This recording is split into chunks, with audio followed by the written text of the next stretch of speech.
Hello there from Erskine Community Garden. Not at the garden at the moment, I'm in my home. I'm actually hiding away because my husband Daniel has decided to empty and reorder the furniture in his little office, and I'm steering clear so I don't end up having to help. I'm gonna just let him get on with it. So you know that we've been posting over the last few days and a couple of weeks now about a seed bank. A seed bank is if you buy a packet of seeds, and maybe like this one, and you will see there are approximate 1500 seeds in this packet. Now you might only want a few for to grow, and then you're left with maybe 1400 seeds left to do something with.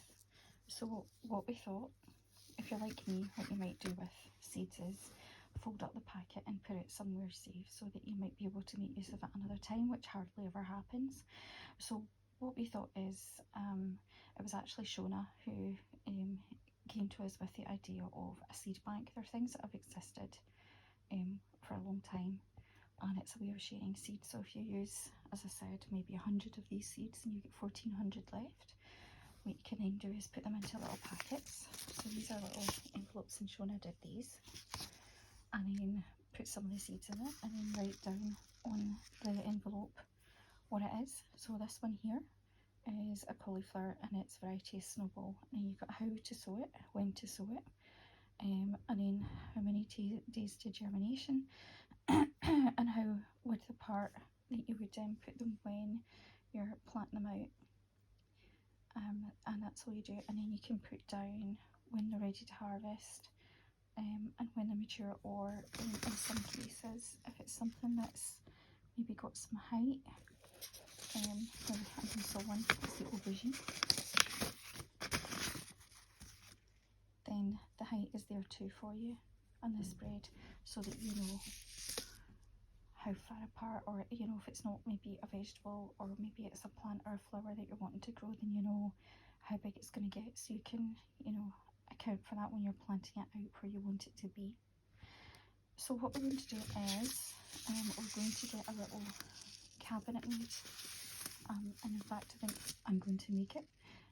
So I've got some of my dad's old tools, which I know how to use, I just haven't really used them all that much in the last wee while, so I'm going to make use of them and make a nice, well, when I say nice, I'll make a basic cabinet so that it's weatherproof, and it'll be big enough that we can have wee kind of baskets in it, and we'll try and work out what the best way is to do it, whether it be like vegetables in one, fruit seeds in another, plant seeds in another, or and then maybe trying to put them in alphabetical order within those baskets.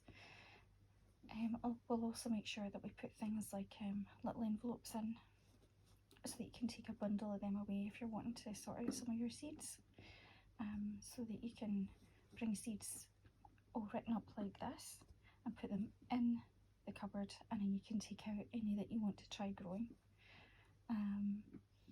We have been toying with the idea of putting in some seed trays if anybody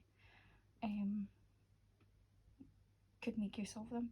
We're just thinking, with some people might see this as a good way of trying growing something from scratch basically, and maybe not having done it before, to try and make it as easy and cost effective for you. We do have plenty of compost, that's not an issue, so we could see what we can do about that, and that way if you are a beginner you don't have to think how much you're going to spend on things. So hopefully next week, I think that's the first week in February, we'll have this set up, and we'll keep you updated. But that's it, just thought we'd give you a wee quick explanation of it, because sometimes when we're posting about it, it gets long worded, and sometimes it's just easier just to say what it is and how it works. Anyway, hope you're having a good Sunday. It's a bit chilly outside, so wrap up warm if you're going out, unlike me of course. Take care, bye bye.